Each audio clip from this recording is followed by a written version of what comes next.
Boa noite, estamos aqui mais uma vez no Escola Teológica Quírios. Estamos hoje na aula 4 de Poimênica, e hoje é o dia 22, né? 22/5. Hoje nós vamos falar de referências, tá? Nós falamos na última aula do que um pastor faz, quais são as atribuições do pastor, né? Deixa eu pegar o caderno do meu amigo Nivaldo aqui, que ele anotou. Muito bom, Nivaldo, que o Nivaldo anotou. Então, o que um pastor faz, né? Quais são as atribuições do pastor? Essa foi a última aula, só para que a gente venha fazer uma retrospectiva aqui. Efésios 4, 11 e 12. O pastor, ele capacita para o serviço, né? Então, se você quiser fazer algo na igreja, é o pastor que vai capacitar você. O pastor que tem a experiência, né, de mostrar para você o caminho, vai te ajudar, vai te encaminhar, vai mostrar para você. O que o pastor faz também? Ele cuida dele para cuidar dos outros, né? Atos 20 e 28. Então, fisicamente, espiritualmente e pessoalmente, né? Então, como que eu vou cuidar das pessoas se eu não cuido de mim? Se eu não cuido da minha vida espiritual, se eu não cuido da minha vida emocional, se eu não cuido da minha vida física, né? Como é que eu vou cuidar das pessoas, né? Outra coisa que o pastor faz, ele se importa com a pessoa, não? Ele não se importa com se a pessoa, qual é a profissão da pessoa, se a pessoa é de uma família tal, se a pessoa tem dinheiro. Não, ele não se importa com quem é a pessoa, ele se importa com a pessoa. Então ele olha no olho da pessoa, ele se preocupa com o que aquela pessoa sente, com o que aquela pessoa está passando, com que ela, né? Esse é o pastor, ele cuida daquela pessoa, independente de classe social, independente, né, do que a pessoa é, ele se preocupa com a pessoa. Outra coisa que o pastor faz, ele sabe encontrar o alimento para o rebanho. Ele sabe onde tem o alimento, né? Por que ele sabe? Porque ele tem uma vida de oração, uma vida de jejum, uma vida devocional. O pastor precisa ter essa vida devocional. O que é uma vida devocional? Uma vida que ele está todo dia na presença de Deus. Ele está na presença de Deus, né? Ele busca a presença de Deus. Ele invoca o Espírito Santo. Ele tem necessidade de estar na presença de Deus. Então aquilo, né, aquilo faz parte da vida dele. Ele não é um ser alienado. Porque às vezes o cara vai, se tranca lá na sala, todo mundo acha que ele está, né, orando, ele está dormindo, assistindo futebol, né? Pronto, falei. Mas ele tem a sua vida devocional para quê? Porque ele precisa alimentar o rebanho. Então, como que você vai alimentar se você não tem alimento? Você, para ter alimento, você tem que buscar o alimento, né? Outra coisa, ele defende o rebanho com amor e sabedoria. Então ele defende, ele é um apologeta. Ele defende o rebanho contra as heresias, contra os falsos profetas, contra os falsos pastores. Eu reconheço, eu bato um olho no cara, eu sei que ele é falso, não tem jeito, irmão. Eu até sei se ele fez teologia ou não. 2 perguntas, uma pergunta eu já sei. Eu já sei. Por quê? Porque eu vivo, porque eu sei, porque eu sou pastor, porque eu tenho experiência, porque eu vivi isso, porque eu apanho, eu sofro. Então não adianta o cara chegar aqui, ele pode chegar com credencial, ele pode jogar a carteirinha na minha mão, na minha cara. Eu olho e eu sei, isso não é só eu. O pastor genuíno, ele sabe quem é pastor, ele sabe quem é falso pastor, ele sabe quem é o mercenário. Dá para você saber quem é mercenário. Quem é o mercenário? É o profissional. Então ele vai fazer aquilo com interesse. Então ele está ali, né? Ele está ali cuidando das coisas, mas ele tem um interesse. Qual é o interesse dele? De conseguir um novo contato, de conseguir um emprego, hein, pastor? Né? De conseguir, por exemplo, o cara se aproxima de uma pessoa que tem, por exemplo, o Cris. O Cris é advogado, né? Aí eu olho para o Cris, eu trato o Cris melhor. Por quê? Porque o dia que eu precisar de alguém me defenda, eu tenho o Cris. Esse é o mercenário. Mas o dia que o Cris precisa de mim, vai falar, cara, não dá tempo, não dá para te ajudar, não dá. Entendeu? Esse é o mercenário. Isso em vários aspectos, né? Dessa questão do mercenário. O mercenário tem interesse por exemplo, onde você mora. Então, por exemplo, se você mora numa casa com piscina, o mercenário não vai sair da sua casa. Entendeu? Esse é o mercenário. Ele se aproxima das pessoas mediante do que as pessoas podem dar para ele. Então ele é aquele pastor que ele só está pensando na lã que a ovelha pode dar. Mas ele não quer dar nada, ele não oferece nada, ele não dá nada. Deu para entender? Sim. Ele não dá nada, ele não está presente. O mercenário não está presente. O mercenário você olha e fala, ué, cadê? Mas se tiver uma festa, ele está lá. Se tiver algum evento grande, ele aparece, ele está lá. Você para tirar foto, ele está lá para tirar, ele adora tirar foto. Esse é o mercenário. Mas o pastor não, o pastor ele está lá no velório, o pastor ele está lá na casa da pessoa expulsando o demônio, o pastor ele está fazendo o trabalho dele, esse é o pastor. Cheira a ovelha, né? E o pastor cheira a ovelha. Mas esse cheirar a ovelha, o que significa para você, queridos, esse cheira a ovelha? Não, de estar perto do rebanho, de estar cuidando, de estar sempre perto, sempre junto. Isso que eu estou falando, não veio um negócio aqui no meu coração. Você percebe quando o cara é um falso advogado? Sim. Por quê? Você conhece, né? Você tem experiência, você vive. O cara chega lá, né? Põe um terninho bonitinho, vai com uma pastinha e tal, tem um monte de lei na mente. Mas você não vai saber que o cara é falso? Você bate o olho, irmão, você sabe. Entendeu? Então, por quê? Porque ele não tem o que você falou. O que ele não tem? A experiência, a vivência. Ele não sabe como andar no meio de um fórum, ele não sabe como falar com o juiz. Ele não sabe como defender uma pessoa, ele não sabe como se aproximar de uma pessoa. Ele não tem o know-how, né? O pessoal fala, ele não tem o know-how. Baseado nisso, posso fazer uma pergunta? Pode. Um pastor que ele veste aquele saco, pano de saco, para pregar. Isso. Pode Eu falar, acho exagero. Eu acho exagero. O que você acha? Pode falar. acho exagero. Pode falar. Isso está mais ligado com o sincretismo religioso. Judaísmo é um judaizante. É o que a gente está aprendendo em apologética. Ele Né? não é judaísmo, ele é um pastor. É um pastor que eu conheço. É um pastor que eu conheço. Conheço de vista, assim, né? Na sua visão, por exemplo, agora tem uma coisa importante. Legal você ter falado isso, Rony. Por exemplo, o cara faz isso. O que eu tenho a ver com isso? Nada. Porque quem cuida dele, ele vai responder para quem? Para Jesus. Quando a gente aprende essas coisas... Mas tipo assim, digamos que uma pessoa vem me perguntar. Isso. Como que eu vou responder? É um judaizante. É um sincretista religioso. Ele está misturando religiões com a religião cristã. Ponto. Não tem a ver com pastorado, tem a ver com prática mística, misticismo. Não tem a ver com pastorado. Isso aí tem a ver com prática. Aí está mais voltado para a apologética, a defesa da fé. Entendeu? Aí você fala, se a pessoa vem perguntar o que esse cara está fazendo, por que ele usa? Porque os judeus, quando o Amã foi lá e falou com o rei que ele era para matar os judeus, não sei o que, os judeus colocavam um pano de saco. O pano de saco simboliza o quê? Um estado de humilhação, né? Então ele coloca um pano de saco mostrando para as pessoas que ali ele está se humilhando. Mas isso é uma coisa aparente, porque às vezes a pessoa coloca um pano de saco, mas por dentro tem um coração de fariseu. Ela não está se humilhando, é uma coisa aparente. Por isso que a gente não faz isso.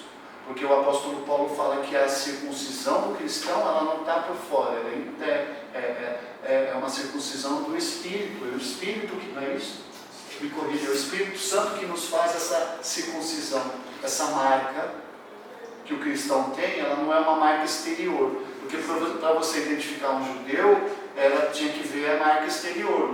A circuncisão era a marca que o judeu tinha, por isso que era obrigatório. A marca do cristão, ela é interior, é o Espírito Santo. Então essa é a nossa circuncisão. E Paulo fala assim, o mais importante é que você tenha a marca interior, não a marca exterior, porque a marca exterior não tem valor nenhum. Essa questão do pano de saco é uma questão exterior, que não tem simbolismo nenhum para nós. É um sincretismo, é uma mistura de outra religião, para tentar apoiar uma fé que é a fé dele, talvez seja uma fé dele, mas não é a fé das pessoas. E ele está fora da Bíblia, da palavra de Tem Deus. alguns agora que colocam que colocam, né, aquele, eu não sei como chama aquele, Sim. como chama aquele negócio lá? Não sei. Ó, vamos falar aqui, ó, num evento, em algum momento, por exemplo, você colocar, é bonito. Sim. Não tem problema você colocar. O que você não pode fazer daquilo doutrina na sua igreja. Isso é judaísmo. Mas se você usar, se falar assim, ô Daniel, coloca aí o negócio, coloca, não tem problema nenhum. Vamos colocar, como se eu fosse colocar uma jaqueta bonita, uma roupa bonita, qual o problema? Não tem problema nenhum. Um ato profético, algo que a igreja queira fazer, não tem problema, eu vou colocar. Ah, o pastor está querendo ser judaizante. Não, eu só sou um sincretista religioso quando eu pego agora, a partir de agora, para subir no púlpito eu tenho que usar isso, porque isso vai demonstrar minha santidade. Aí eu estou errado. Beleza? Vamos continuar aqui. O que o pastor faz? Alinha a motivação diariamente. Dos outros, não, a dele. Né? Ele vai prestar contas. Então, eu preciso alinhar minha motivação, saber se eu estou com a motivação certa. O que é alinhar minha motivação? É saber o que eu faço, né? E o porquê que eu faço. Por que eu estou aqui em pé, dando aula para vocês, falando? Porque eu amo fazer isso. Isso é a minha vida, a minha paixão. É o que Jesus me chamou para fazer e é o que eu vou fazer até o dia que Ele falar para não fazer mais. Mas se Ele não falar nada, eu vou continuar fazendo até o dia que Ele vier me buscar. Se eu morrer dando aula, para mim eu estou satisfeito, estou feliz. Não tenho nenhuma ambição, porque eu estou no centro da vontade de Deus. Essa é a minha motivação. Agora, se eu acordar amanhã e falar assim, para quê, né? Para quê, né? Aí, ó, foi todo mundo embora, ninguém está nem aí comigo. Ninguém nem ouve o que eu estou falando. Ah, olha aí, ó, o Nivaldo, não está nem aí, ó, tá nem aí o que eu estou falando, nem vai nas aulas. Aí minha motivação está errada. Porque a minha motivação está baseada na sua atitude e no que você está fazendo, não naquilo que Deus me chamou para fazer. Deu para entender? Sim. Então o pastor ele não pode pensar em números, ele não pode pensar nele, tem que pensar no sentido de, né? Aliás, ele não pode pensar no que as pessoas estão fazendo, então tem que pensar naquilo que Deus chamou ele para fazer. Aí ele está alinhando a motivação. Entendeu? Ah, mas você foi dar aula lá, não tinha ninguém. Daí, eu fui cumprir o meu. Ah, mas você foi pregar lá, tinha meia dúzia de pessoas. E daí? Deus me chamou para pregar. Deus não me chamou para ficar pensando quantas pessoas vão vir, quantas pessoas não vão vir. Deus me chamou para pregar. E é isso que eu vou fazer. Então o pastor, ele está alinhado com a sua, ele precisa estar alinhado com as suas motivações. Entendeu? O que eu estou fazendo. Porque o que eu estou fazendo e por que eu estou fazendo, por que eu faço? Eu acabei de falar para você, porque eu amo Jesus, porque eu sou apaixonado por isso, porque eu estou no centro da vontade de Deus, é isso que Ele me chamou para fazer. Até quando? Não sei. Deu para entender? É essa a minha motivação. E por último, alimenta com amor, compaixão, companheiro, oração, apoio, né? Então ele ensina, ele é alguém que vai estar responsável por ajudar essa pessoa a caminhar na fé. Amém. Entendeu? Ele não pode ser o alvo da fé, ele não pode ser o final, ele vai ajudar a pessoa a caminhar na fé. Entendeu? Olha o exemplo de Jesus, né? Quando as pessoas eram curadas, a mulher era curada, ele falou, mulher, grande é a sua fé. Olha só, que elogio, né? Grande é a sua fé. O centurião, né? Ele olhou para os discípulos e falou, ó, o exemplo aí, ó, de fé. Queria que vocês tivessem a fé desse gentil aí, desse homem que nem conhece a Deus. Eu queria que vocês tivessem a fé que esse homem tem. Então ele ensina, né? Ele leva as pessoas à fé. O pastor ele vai levar as pessoas a ter a sua própria fé. Não a fé nele, não a fé na igreja, não a fé em coisas. Né? Venha até mim, porque eu sou o cara que vou orar por você e todos os seus problemas vão ser resolvidos. Está fora daquilo que Jesus chamou o pastor para si. O pastor não é isso. Ele conduz, né? Ele O cuida pastor, da alma. ele aponta, ele mostra, o caminho é esse. Mas ele só pode mostrar se ele já foi até lá. Observações. Porque se eu não fui até lá, não posso te mostrar o caminho. Então eu vou mostrar o caminho. É mais ou menos o paralelo da pregação. É. Né? Você vai Ver o que está acontecendo. Você tem a revelação, aí fala, legal. Fui, né, tocado, vi o que tinha, tal, fiz essa descoberta. Agora eu volto. Ó pessoal, agora vamos comigo. O caminho é esse. Né? Esse é o caminho. Eu não sou o caminho, mas o caminho é esse. Deu para entender? O pastor faz isso. Martin Lloyd Jones comenta sobre Robert Murray Shane, um pregador da Escócia, no século XIX. É comentário geral que quando aparecia no púlpito, olha que coisa maravilhosa. Essas são as referências, tá? Vou começar a falar de referência. Mesmo antes de dizer uma única palavra, o povo já começava a chorar silenciosamente. Você já pensou? Você tem essa experiência? De você subir no púlpito, as pessoas já começam a ser tocadas pelo Espírito. Você não abriu a boca, irmão. Tem gente que você ouve pregar que ela fala. Aí você olha, o cara está assim, ó. A pessoa está assim olhando assim. Aí o cara fala e não fala nada. E não te leva para lugar nenhum. E não mostra nada. E não fala os porquês. E não mostra de onde ele veio, para onde ele vai. Porque ele não foi. Porque ele não sabe. Porque ele não tem nada para dar. Ele não tem alimento. Ele não se preparou. Ele não estudou. Ele não buscou. Simples assim. Olha só a referência. O cara subia no púlpito. Subia, pastor. As pessoas já eram tocadas. Por causa desse elemento de seriedade. Todos tinham a absoluta convicção de que ele subia no púlpito vindo da presença de Deus e trazendo uma palavra da parte de Deus para eles. Então esse homem, isso é um comentário do Ernesto Dias Lopes que eu peguei para colocar, tá? Então para que você entenda que esse homem, né, esse Robert Murray, ele passava dias em oração antes de entregar uma mensagem. Dias, não era horas, dias preparando. Em consagração, dias preparando. Então quando ele chegava para trazer a palavra de Deus, o povo sabia que da boca dele ia sair uma palavra de Deus, irmão. O povo sabia, porque sabia que o cara era consagrado. O próprio Robert Murray McCheyne resume este tópico nessas palavras. Não é a grandes talentos que Deus abençoa de forma especial, mas a grande semelhança com Jesus. Um ministro santo é uma poderosa e tremenda arma nas mãos de Deus. Olha só. Não é você só, sabe, preparar aquele sermão maravilhoso, todo técnico, todo cheio de tal. Você precisa ser santo, cara. E ser santo não é só se santificar, se preparar, se consagrar. Ter uma vida consagrada ao Senhor. Ter temor. Quando você sobe num ponto, ter temor. Cara, eu tenho uma responsabilidade muito grande. É a palavra de Deus, aqui eu não posso entregar qualquer coisa. Ter medo, tremer, ficar ansioso com medo. Conselho para você, meu irmão, você que está ouvindo, você que um dia vai pregar. Ai, mas toda hora que eu vou pregar eu fico angustiado, fico com aquela ansiedade, fico com medo. Fique mesmo. Tenha medo, porque não é qualquer coisa que você está falando da parte de Deus. Então você precisa ter reverência, precisa ter temor. Tudo bem? Em virtude da importância do ministério e da amplitude do assunto do Novo Testamento, muitas designações são dadas aos ministros.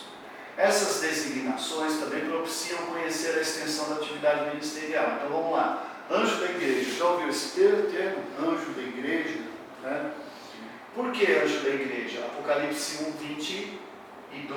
O pastor da igreja é chamado de anjo da igreja. Anjo, Valmir, presta atenção aqui, ó. Anjo da igreja é o quê?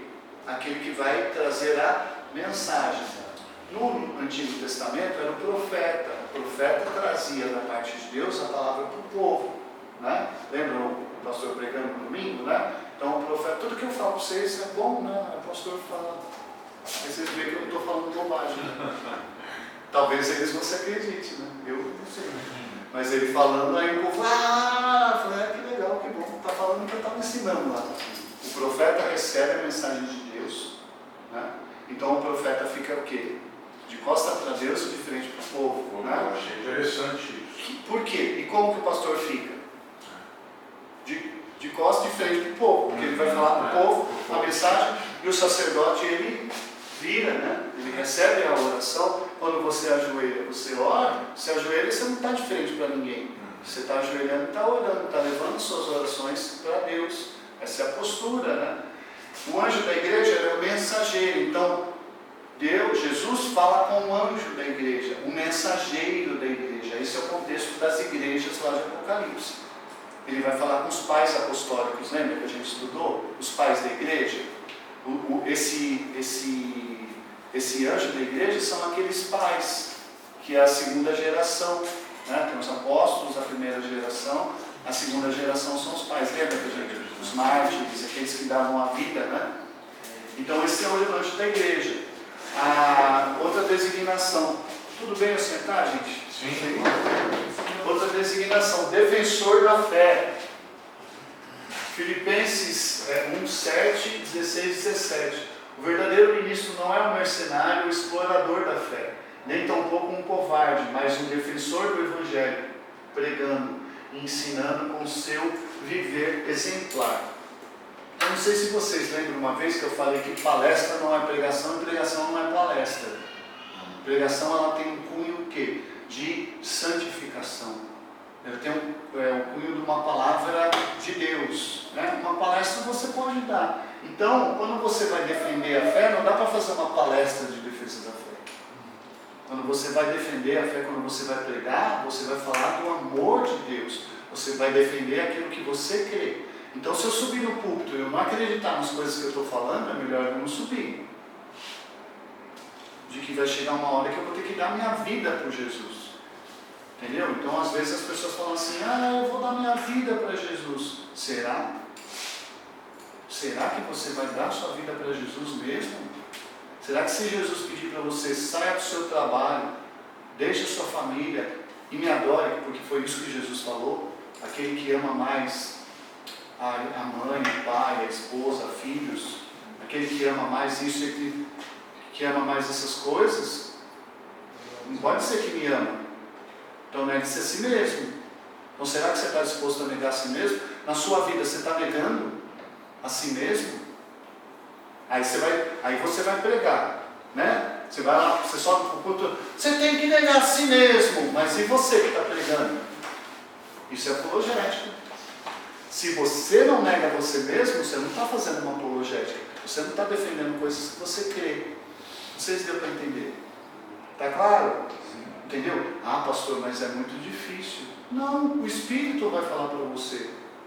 Vai falar assim, como é que você está pregando uma coisa que você não vive? Tem um pastor, que é amigo meu, que há pouco tempo atrás, ele me mandou uma mensagem pedindo perdão para mim. Eu falei, perdão do quê?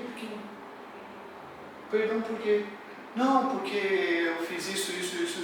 Cara, eu nem lembro disso. Deixa, não, eu preciso que você me perdoe. Eu falei, por quê? Porque eu estava domingo na igreja pregando, falando de amizade, falando de relacionamento, falando de ajuda, falando de apoio, que você tem que fazer isso. O Espírito Santo meio que tocou em mim e falou, você precisa fazer isso. E eu não consegui mais pregar, enquanto eu não mandar mensagem para você. O Espírito Santo falou, você não vai pregar mais nada enquanto você não mandar mensagem. Entendeu? Então, ele foi sensível. Eu falei, gente, perdoa. Está perdoado, né? Mas, entende? Então, assim, esse defensor da fé, o pastor, ele precisa pregar aquilo que ele crê, que ele acredita. Né? Por exemplo, o pastor Nassif pregando em relação ao filho dele, você via que ele crê. O que ele prega, ele crê. Ele vive. Não deixou de sofrer, não deixou de ser, né, de se compadecer do filho dele. E quebrantou. Por quê? Quebrantou por quê? Porque você. É o Espírito de Deus falando. Então, né? E é verdade. É verdade. Então, o pastor precisa ser esse cara verdadeiro. Entendeu? Ele é o dispenseiro. O que é o dispenseiro? O dispenseiro é o encarregado da despensa. Olha que legal. Aquele que cuida dos bens ou valores de alguém. Então, o que é o pastor?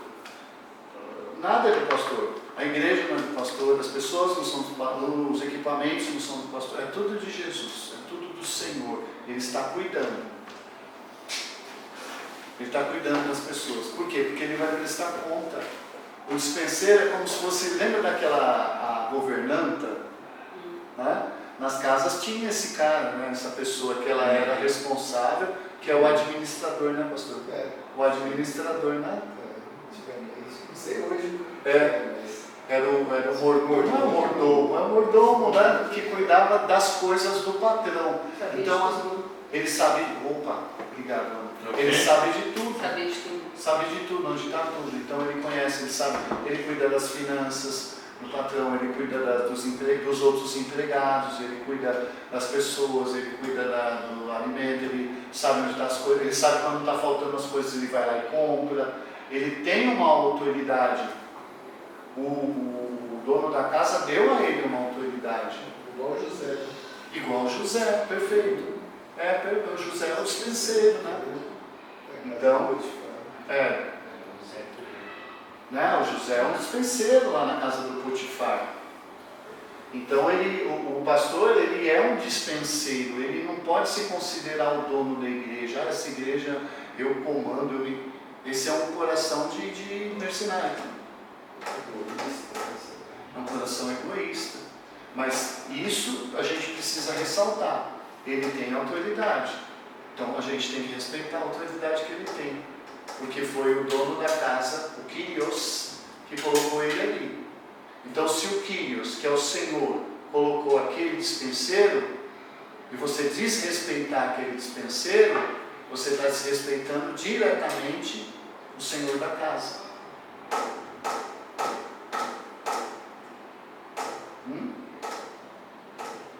Então não bata a boca com o pastor, pelo amor de Deus, não faça isso. Não faça isso, não caia nessa, isso é loucura. Eu tive experiência de pastor. Embaixo de uma liderança e eu descobri algumas coisas, eu não bati de frente, não, simplesmente tchau, pedi minha bênção. Todo mundo veio perguntar para mim, por que você está saindo? Por que eu falei assim, ora, veio com o Espírito Santo. Porque às vezes vou falar a verdade que eu vou tirar pessoas da presença ali. Sim. Pode as pessoas se perderem. Sim. Né? Por exemplo, por que Natan foi lá direto e meteu o dedo na cara de Davi? Porque a função do Natan era essa. Lembra de Saul? A função de Samuel era, do profeta Samuel, era o quê? Meter o dedo na cara dele. Porque quando passa de teocracia, né, para monarquia, o povo, né, o povo de Deus, era guiado por Deus. Até os juízes, quem comandava era Deus. Teocracia. Aí o povo pediu um rei, aí muda para a monarquia. Beleza, vocês vão ter um rei, mas vai ter um sacerdote, vai ter um profeta do lado desse rei, que é a representação de Deus. Então o rei não podia fazer o que ele queria. Ele tinha que pedir autorização para o sacerdote falava com Deus e falava com ele. Deus não falava com o rei. Deus falava. Então o Natan, o Samuel, eles estão no papel ali de disciplinador. Deus não me colocou no lugar disso, né? Deus não me colocou no lugar de disciplinar ninguém. Eu não sou juiz de ninguém. Agora você é um pastor, me procura e fala, o pastor Daniel, o que você acha disso? Eu acho isso. Eu acho que é isso. Eu acho que é isso. Essa é a minha opinião. Agora você tem Deus te deu autoridade para você tomar suas decisões. A minha opinião como um conselheiro é essa. Agora, se você não me perguntou nada, eu não tenho nada a ver com isso. Porque Deus não me colocou nessa função. Então, o dispenseiro, ele vai ser o responsável, ele vai prestar conta. Deu para entender, gente? O pastor não é a sumidade, ele não é o dono do, ele não pode ser colocado não, esse cara, ele não pode ser, mas ele tem essa autoridade, então você tem que respeitar essa autoridade, honrá-lo por essa autoridade. Então, quando o dispenseiro pedir algo para você, o administrador pedir algo para você, o administrador está pedindo por quê? Porque ele está precisando de algo que o senhor da casa está precisando. Então, você vai estar no quê? O seu papel é ajudá-lo, né? Esse é o seu papel. Entendeu? Então, isso é importante. O pastor, ele tem essa, né? Então, ele é o mensageiro, ele é aquele que defende a fé, através da sua vida, através da pregação, ele não é para ele ficar apontando o dedo nas pessoas, né, falando você vai para o inferno, não, ele defende a fé através da palavra, daquilo que ele vive. Lembra da apologética? Eu defendo a fé não acusando os outros, eu defendo a fé quando as pessoas olham para mim e falam assim, cara, eu posso não concordar com ele, mas ele crê naquilo que ele fala, e ele vive. Já viu aquelas pessoas, Ana? Vou falar com a Ana agora, vocês ficam quietos, não quero falar mais com vocês. Tem muito homem aqui nessa sala. Já viu, Ana, aquelas pessoas que falam assim, eu ser crente igual a você, olha só que triste, né? Por quê? Porque a pessoa não vê referência. Não vê referência. É necessário uma transformação. Transformação. E a pessoa ela vai alcançar a transformação através disso. Homem de Deus, né? Por que esse título? Esse título fala muito mais do testemunho pessoal do ministro, né? Ele deve ser reconhecido na comunidade onde vive e serve como um homem de Deus. O que é um homem de Deus? O homem de Deus é quando Elias, né? Elias ou Eliseu, acho que foi Eliseu. Quem que foi que a mulher pediu para fazer um quartinho? O Eliseu ou Elias? Eliseu, né? Eliseu? Que a mulher pediu para fazer um quartinho para ele. Por quê? Porque o profeta ele não tinha casa. Ele vivia no deserto. Os profetas viviam não tinham uma casa fixa, né? E essa mulher, né, essa mulher, ela observa. Ela observa. E as pessoas estão observando. Então, na época de Eliseu, existiam vários profetas, muitos outros profetas de várias religiões, mas o que ela fala? Vejo que este é um homem de Deus. E ela faz o quê? Um quartinho. O que é o quartinho? Um lugar para guardar ele na vida dela, no coração. Então, o que é um homem de Deus na sua vida? É alguém que você guarda dentro do seu coração, alguém que tem lugar na sua vida, alguém que é importante para você, alguém que você sabe e reconhece que aquela pessoa é verdadeiramente um homem de Deus. Então você faz um quartinho, uma pregação. Você faz né? Você tem um lugar no seu coração para aquela pessoa.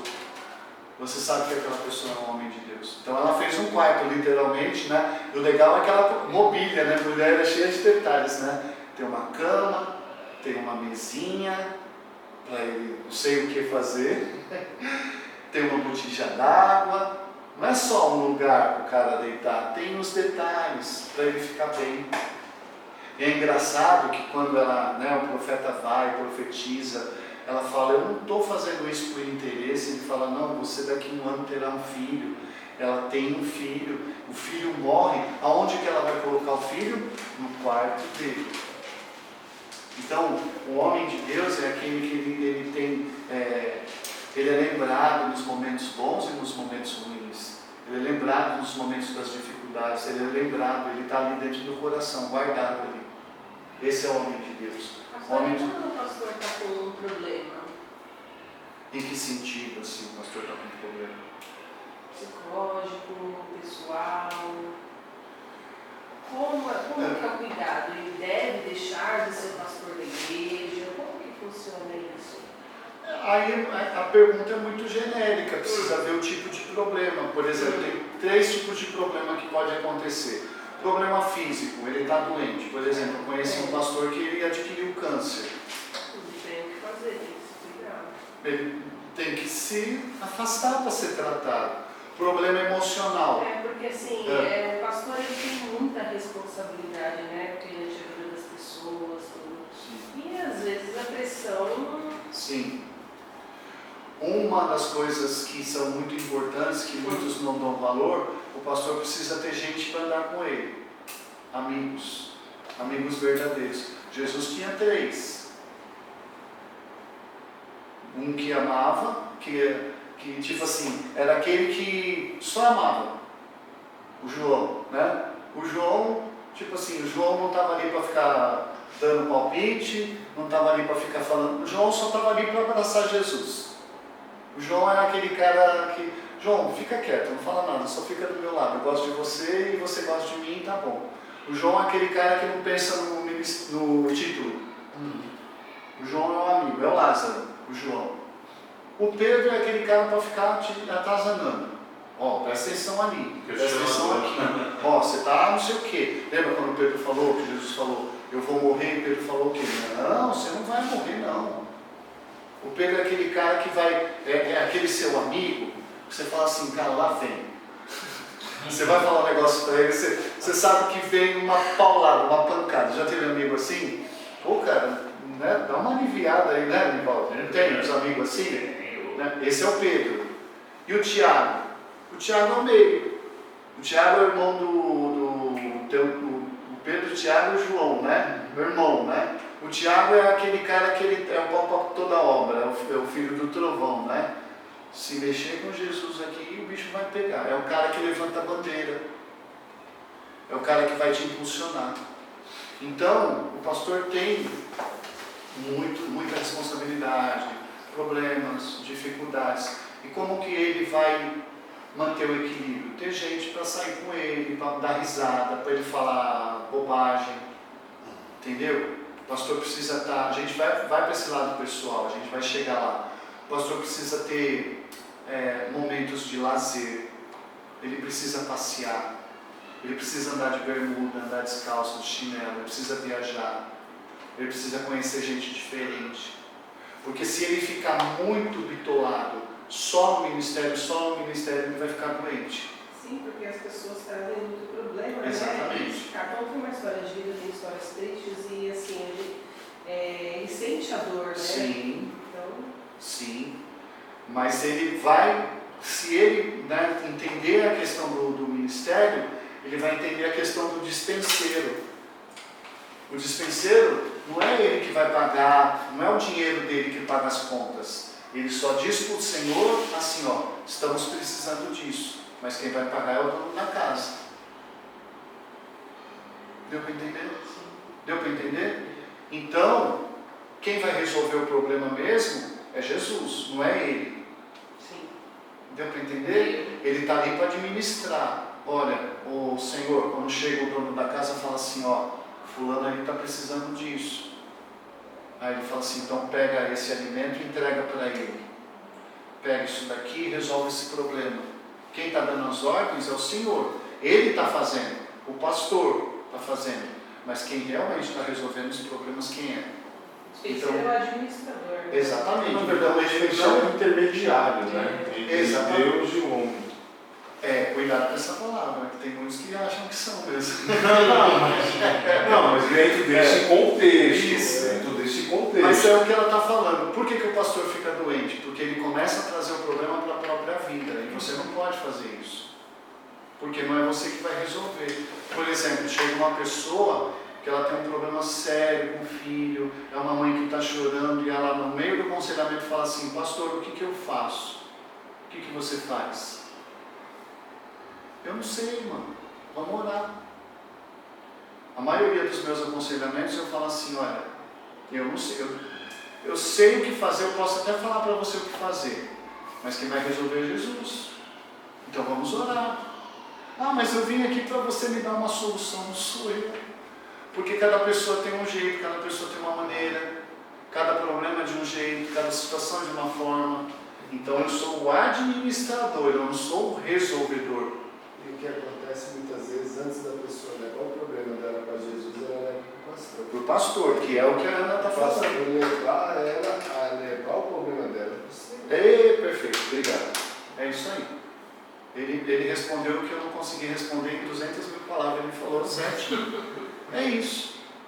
A pessoa leva o problema para o pastor achando que é o pastor que vai resolver. E o pastor tem que ser sábio para pegar essa pessoa e fazer ela ir para Jesus. Aí sim. Porque se o negócio ficar só nele, né, aí ele começa a ter problema e ficar doente. Né? Você já viu o pastor aqui na Quilos doente? Cheio de problema emocional? Só com dengue. Hã? Só com dengue. Só com dengue, né? Só com dengue, né? Mas assim, você já viu igreja que os caras que mais dá problema é pastor, é diácono, você já viu? O povo não dá problema, mas os caras só dá problema. Ou você viu que pastor está não sei o quê. Por quê? Porque o cara quer trazer tudo para ele, aí ele começa a dar problema. Por que aqui? Eu não estou falando que aqui é melhor do que tudo, porque a gente divide. O pastor Klaus faz muito bem isso, ele divide. O encontro que vocês fazem de pastores, eu acho super legal, né? Sim. Os pastores se reunindo. A pastora Tatiana e o pastor Frank também, né? Tem um ministério também, né? Que eles se reúnem com os pastores. Sim. Porque o pastor precisa também ser pastoreado, cuidar dele, cuidar da família.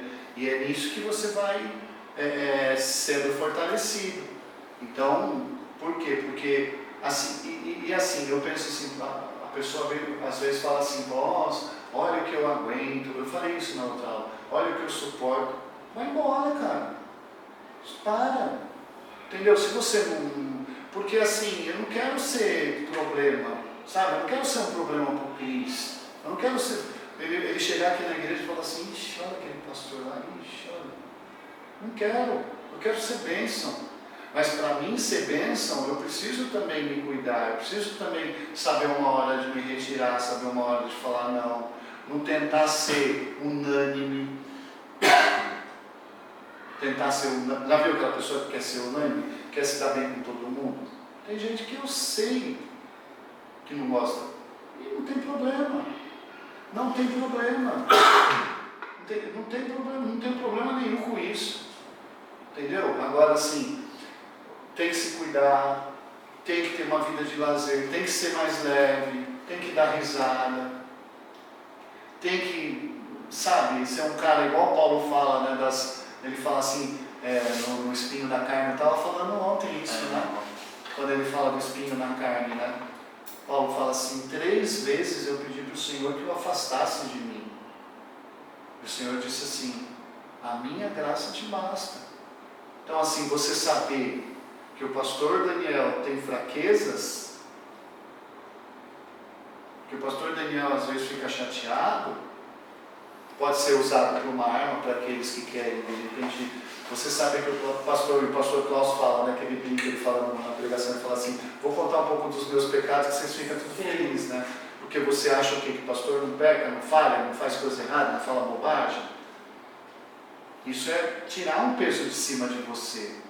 Porque se você colocar aquela imagem do cara perfeito, infalível, aí você fica doente. Vai se decepcionar, não é? Pô. A primeira queda você não levanta. Fora que as pessoas vão ficar procurando defeito em você, né? Lógico. Né? Ah, você está exposto, né? Teve um pastor, eu mandei um e-mail para eles, eu não sei se eu mandei para você.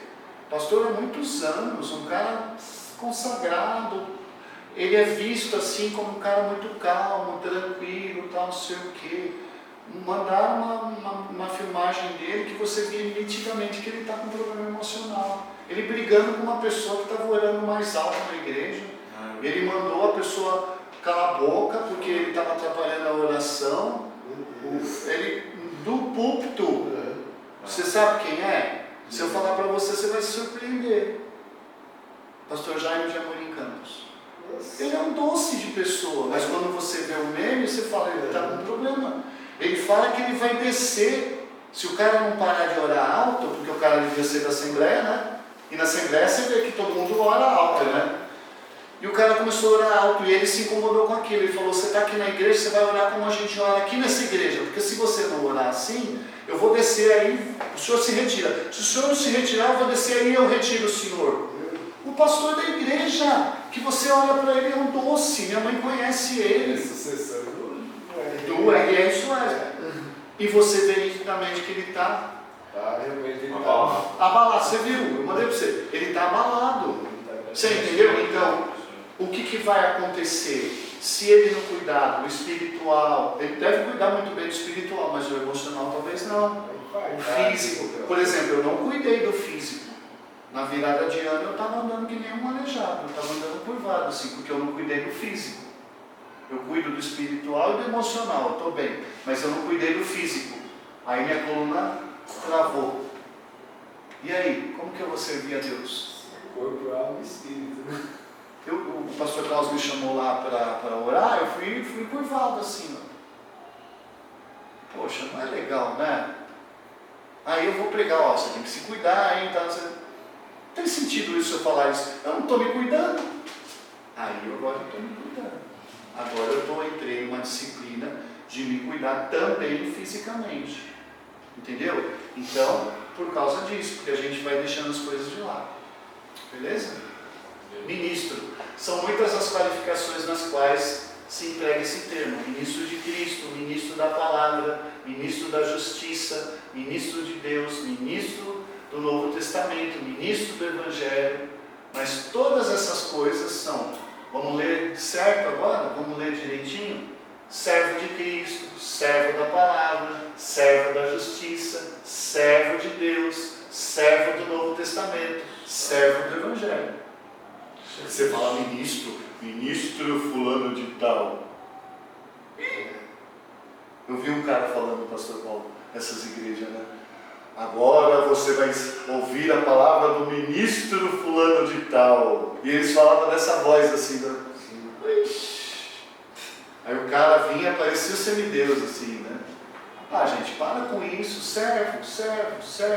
Cada um identificando o ministro dentro da sua nobre missão. Ministro, servo. Que a gente ouve falar muito de ministro lá do STF. Ministro como se fosse um cargo. O ministro fulano de tal. Para, mano, para, você é um Zé Ruela. Se não for misericórdia de Deus, você não está nem respirando. Para com isso, para. Seja simples. Jesus disse assim: sejais astutos como a serpente e simples como a pomba. Astuto, né? Vigia, fica esperto, né? E simples, a pomba é aquilo, não tem nada. Não é um pavão, né? Os caras querem ser pavão. Não, seja simples. Né? Servo, né? Agora Paulo, Pedro, Tiago e Judas se autodenominavam servos de Deus e de Cristo. Quando lemos os textos paulinos, notamos ser este título que mais honrava. Então, Paulo se sentia honrado de ser um escravo de Cristo. Servo é um escravo. O escravo não tem vontade. Você quer saber se você está sendo um bom pastor? Olha para a sua vida. O que domina a sua vida? O que é mais proeminente na sua vida? O que mais aparece na sua vida? Eu vou falar de mim, eu não tenho que falar de outra pessoa, eu vou falar de mim. Por exemplo, teve um sábado, agora, o pastor Celso não pôde, né? Ele está enfermo. E aí, eu falei com o Dino, eu falei assim, mas ele vai mandar o material? O Dino falou, pastor, ele não vai, ele não está bem, ele não consegue, né? Aí eu fiquei o quê? A noite toda preparando o material da aula que eu ia ministrar ontem, que não é minha. E eu fiz do jeitinho que ele faz, no mesmo slide, assim. Não fiz o meu, servi. Entendeu? Sábado, por exemplo, o que eu estou fazendo? Às vezes eu estou corrigindo uma prova, às vezes eu estou fazendo as aulas, preparando as aulas. Entendeu? Domingo, estou aqui, né? Estou estudando, estou fazendo as coisas. Eu não estou falando para você fazer o que eu estou fazendo, não sei se dá para entender. Sim. Então você vai olhar para a vida daquela pessoa e você vai falar o que mais salta na vida daquela pessoa, o que é. Entendeu? Por exemplo, tem irmãos que o que mais salta na vida deles é a vida profissional. E não tem problema nenhum. E está tudo certo. certo, e ele vai ser salvo, ele vai para o céu também.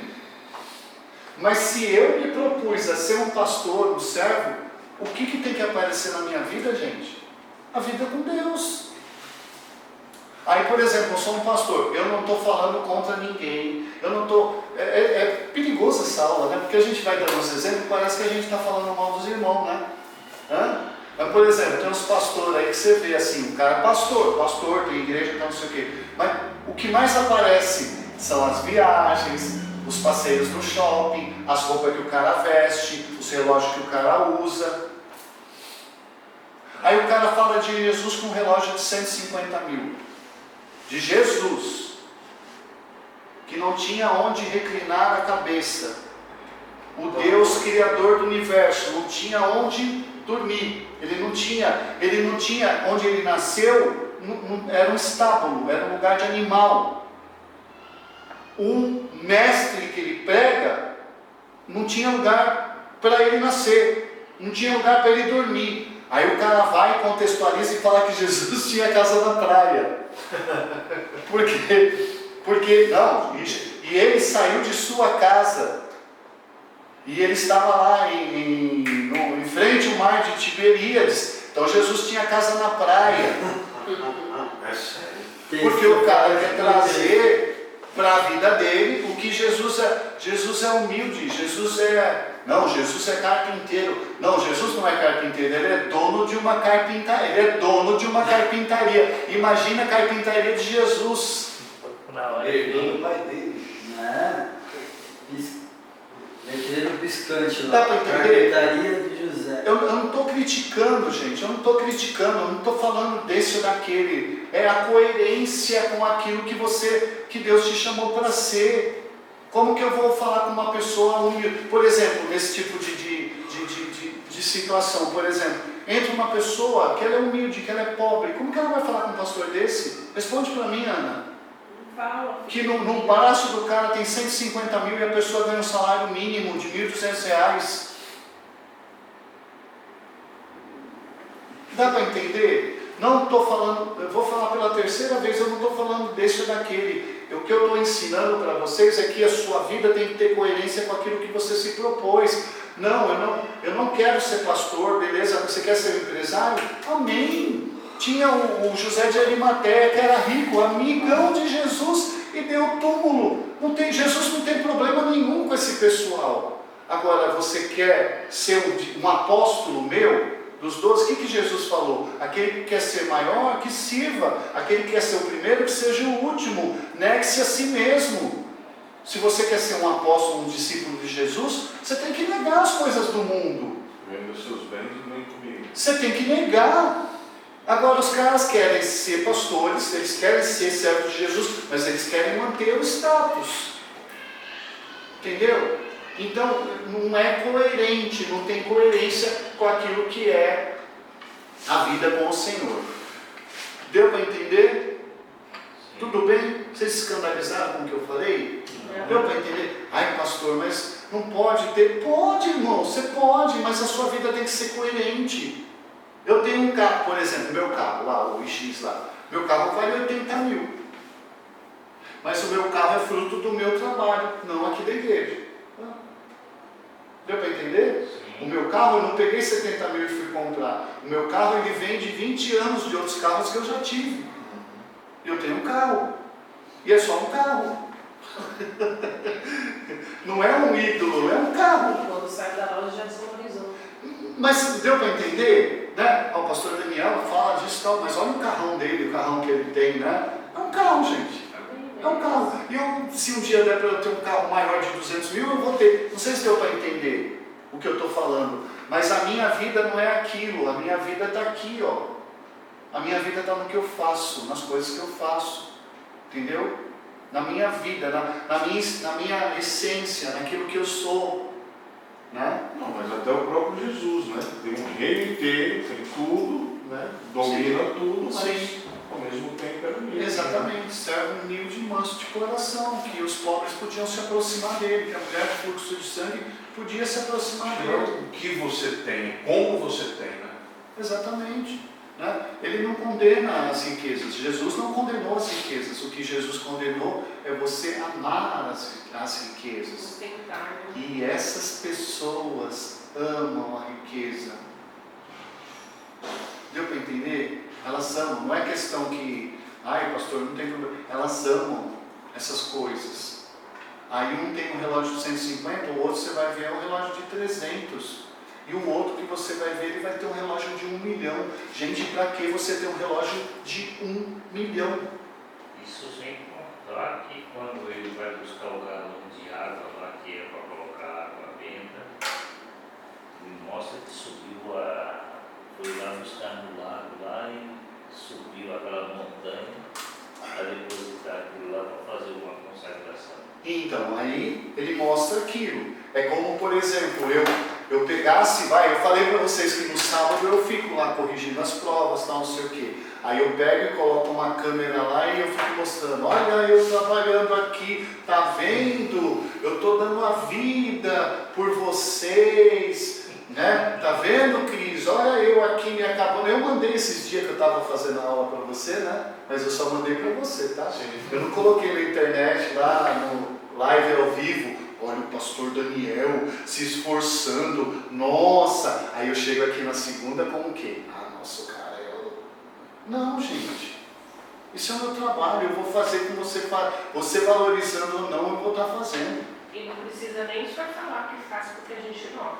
Aí que você pegou, eu não preciso mostrar, eu não preciso ficar fazendo propaganda, que eu sou um bom pastor, que eu faço. Quem faz não mostra. Jesus falava para os discípulos, né?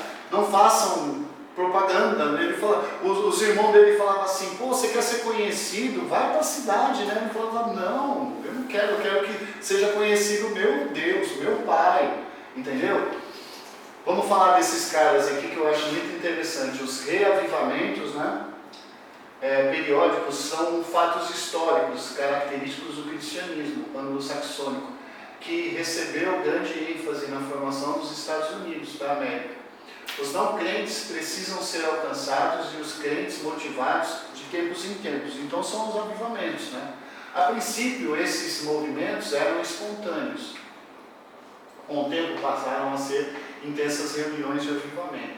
Então todo avivamento ele começa espontâneo, mas depois ele vai se tornando um vulto, né? Algo conhecido, algo que vai tornando uma proporção muito maior. Foi nesse contexto que surgiram os grandes pregadores de multidões nos Estados Unidos, na Grã-Bretanha e na Europa. Muitas vezes o número de pessoas era tão grande que os cultos liderados por esses homens só podiam ser realizados ao ar livre. Então, teve um movimento nos Estados Unidos que eram igrejas que eram... os movimentos avivalistas, eles faziam círculos, né, movimentos assim abertos, porque era muita gente. Por exemplo, Jonathan Edwards, Pecadores nas Mãos de um Deus Irado, esse daí que fazia um sermão por dia. Eu vi essa pregação. Essa pregação, você leu? Eu vi, né? Peguei Ouviu? YouTube, né? Ah, eu acho que eu ouvi um cara falando. Né? Pastor congregacional, avivalista missionário aos índios, escritor, primeiro presidente de Princeton e, na estimativa de alguns, primeiro e maior filósofo teólogo americano. Em 1741 pregou seu famoso sermão Pecadores nas Mãos de um Deus Irado, espalhando o avivamento pelas 13 colônias e até a Inglaterra. Formou-se precocemente em Yale, aos 17 anos, tornando-se pastor em Northampton, em oeste de Massachusetts. Apesar de ter o hábito de ler seus sermões, sua vida de oração teve grande impacto sobre seu povo. Costumava ficar até 13 horas por dia orando e estudando. Como que as pessoas não vão ser tocadas? Quanto tempo você ora? Quanto tempo você estuda? Estou falando de você, estou falando de mim. Ah, eu queria que as pessoas fossem tocadas com a minha pregação. Aí, ó, estude, olhe. Né? Ai, por exemplo, na CIF, né, que ele tocou. Imagina o quanto que esse homem estuda. Ele não é aquilo, gente. Eu sentei do lado dele, eu tive a oportunidade de sentar do lado dele. Ele olhou para mim e falou assim, a gente foi almoçar, né? O pastor Klaus me deu a honra de levar eu para almoçar com ele. Aí a gente é assim, eu aprendi, né? E vocês quiserem aprender alguma coisa, quando você estiver com gente sábia do seu lado, fica quieto, cala a boca, não fala nada não. Só aprende, pelo amor de Deus. Quando você estiver com gente sábia do seu lado, fala nada, só aprende. Aí ele pegou, aí fomos sentar numa mesa, né? E aí eram uns lugares assim, aí eu peguei e fiquei no meu cantinho, fico o último esperando, né? O pastor Klaus sentou aqui, não sei o que, e ele sentou ali e ficou uma cadeira assim. Aí o pastor Klaus falou assim, senta ali, Daniel. Aí ele olhou para mim e falou, você não come muito não, né? Eu falei, não, fica tranquilo, estou de boa aqui. Comi metade do que eu comeria normalmente numa churrascaria, mas só ouvindo. O cara é muito bom, gente. Aquilo que vocês estão ouvindo na pregação não é nem nada. Ele é muito bom, muito bom, muito. Só que ele é estudioso. Só que ele sabe, aquelas coisas que ele pregou, é tudo de vida, é o cara que viveu. Então, não tem segredo, sabe? Ó, esse daqui, ó. Qual que é o nome dele? É o Johnny Edward. Edward, né? Wesley. Isso aí. John Wesley, cara, John Wesley. Esse é o fundador da igreja metodista. Você que era da igreja metodista, né? Não, não, hoje é isso. Ah, tá. Pensa. Tem alguém que era, tem um Cláudio, um amigo, um diácono. Ele era da igreja metodista. Então esse é o fundador. Senhor, me dá 100 homens que odeiem o pecado e não desejem mais nada além de ti. Então eu abalarei o mundo. Ele fundou uma igreja, irmãos. A oração dele foi essa, ó. Senhor, me dê 100 homens que odeiem o pecado e não desejam mais nada além de ti. E eu abalarei o mundo. Simplesmente o cara fundou uma igreja mundial. A igreja metodista é uma igreja mundial. De uma oração. Essa oração ele fez antes de fundar a igreja. Entendeu? Foi o fundador do movimento metodista, hoje uma das maiores denominações do mundo, destacando-se por sua vida piedosa é a vida de santificação, de santidade, e pelo metódico estudo da palavra de Deus. Por isso que chama metodista. Ele estudava em métodos. Sabe esse negócio que você vai... Vamos fazer a leitura da Bíblia de métodos. Essas coisas vêm da igreja metodista. Organização e estudo. Entendeu? Então vamos estudar Mateus metodologicamente. Vamos estudar isso, Isso vem dele, desse cara aqui. Da palavra metódico, né? Ganhou junto com o seu grupo o apelido de metodista, que acabou se tornando o nome oficial da sua denominação. Então, um cara metódico, né, que ele gosta de estudar, é um cara metodista. Com 70 anos pregou para um auditório de 30 mil pessoas. Aos 86 fez uma viagem, 30 mil pessoas na época dele, não é hoje. Não tinha Instagram, não tinha telefone, não tinha WhatsApp. 30 mil aqui é maior que muitas cidades da época. Aos 86 anos fez uma viagem à Irlanda, onde além de pregar 6 vezes ao ar livre, um senhorzinho de 86 anos, anunciou o Evangelho cerca de 100 vezes em 60 cidades. E aí, você já está... Você vai e faz um sábado lá no evangelismo e está morto, né? Falou que fez a missão do sua vida. Estou fazendo a obra. Hein? Vai lá, faz uma liguinha lá de meia hora lá, fala umas coisinhas lá, toca um violãozinho e fala, estou fazendo a obra do Senhor, estou fazendo o ID. Estou fazendo o ID, né Luiz? Estou fazendo o ID. Toma vergonha na sua cara. Pensar com um senhorzinho desse, né? Ó, hein? Anunciou o Evangelho 100 vezes em 60 cidades. Entendeu? Então, isso é o quê? É disso que eu estou falando para vocês. Não é só de boca, não é um título, não é um crachá que eu tenho, não é uma carteirinha que eu tenho, né? Não é uma carteirinha de pastor. Deu para entender? Sim. Eu não preciso ter um crachá de pastor. Você olha para mim, você tem que ver. Deu para entender? Ó, Vocês estão entendendo o que eu estou falando, né, gente? 7 palmos de terra faz todos os homens iguais. A soberania, a graça de Deus é que faz a diferença. Olha que forte. Todo mundo é igual. Todo mundo é igual. Eu, você, somos todos iguais. O que diferencia é a misericórdia de Deus sobre as nossas vidas. Charles Randall Spurgeon. Seus sermões começaram a ser impressos e lidos pelo mundo inteiro. Já pensou os seus esboços de sermão ser lido no mundo inteiro? Era comum em Londres as pessoas se reunirem às segundas-feiras para ler os seus sermões. A leitura abrangia tanto trabalhadores da construção civil quanto o pessoal dos escritórios. Você já pensou? Tem ideia do que é isso? Eu vou pegar meus esboços lá, tem uns esboços de sermão, vou dar para vocês lerem. Vamos ver se vocês vão conseguir ler. 15 minutos. Por 40 anos pregou para imensas audiências e ganhou cerca de 10 mil almas naquela época. Isso é verdade, não é hoje os caras falando, nós ganhamos, o cara levantou a mão e aceitou Jesus. Não estou falando disso, não. Estou falando de convertidos. Gente convertida, porque aqui é sério o negócio. 10 mil almas para Cristo. Entrou para os anais da história eclesiástica como o príncipe dos pregadores e fundou o colégio de pastores e até a sua morte treinou cerca de 900 pregadores. Eu já estou cansado de ensinar vocês já. E esses caras, esses 900, você imagina esses caras como era? Já pensou se eu treinar 900 pessoas para pregar? Pregador bom, Nivaldo, bom, não é esses ramelentos aí que não sabem diferenciar Gênesis de... A pessoa veio questionar, eu falo assim, porque não é isso que você está falando, porque não sei o que. Aí eu falei com meu amigo Luiz, eu falei assim, vou perguntar para esse cara, né? Vou perguntar para esse cara assim, já que você está falando desse livro que você conhece mais do que eu, quantos capítulos ele tem? Quem escreveu? Qual classe de estudo que ele tem? Você sabe mais do que eu, não sabe? Então responde.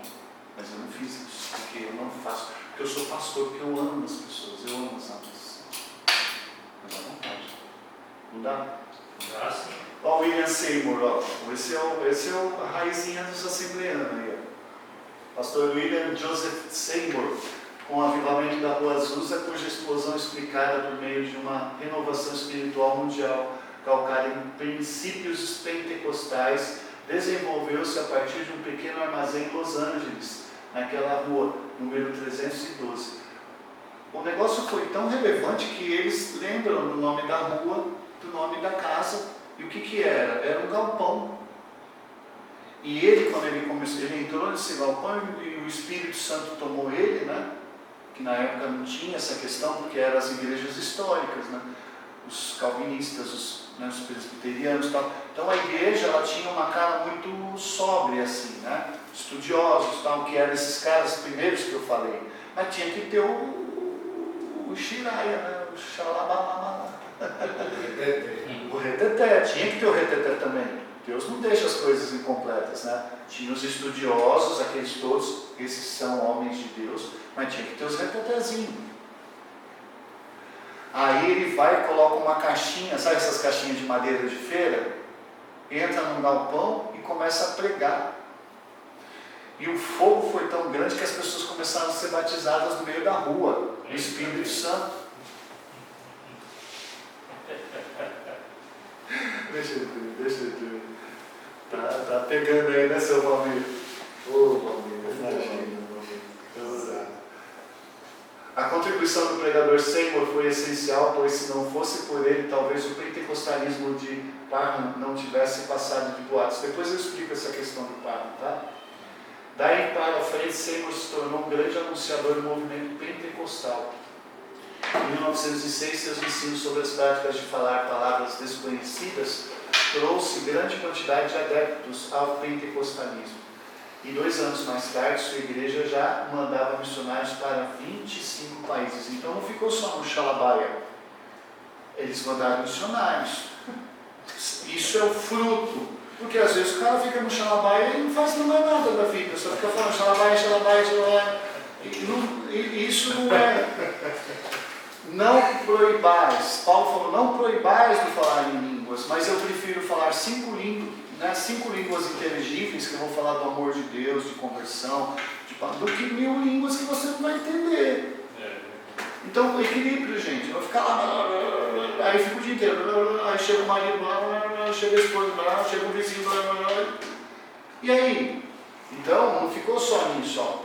Mandou missionários para 25 países e chegou aqui, né?